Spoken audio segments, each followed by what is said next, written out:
Den dětí na Habrovce se rozjel. Děti se baví, děti se trefují do terčíků. Je to taková pěkná odpočinková akce, tradiční. A uvidíme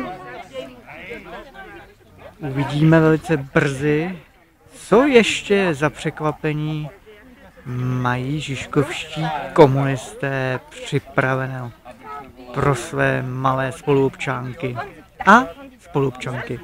Vidíme, že zde přišli dokonce i naši přátelé z ciziny, kteří zde však ale žijí a chtějí se zapojit do života žižkováků.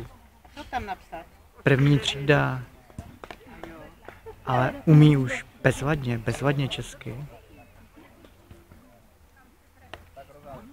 My jsme byli v Moskvě 5 roků.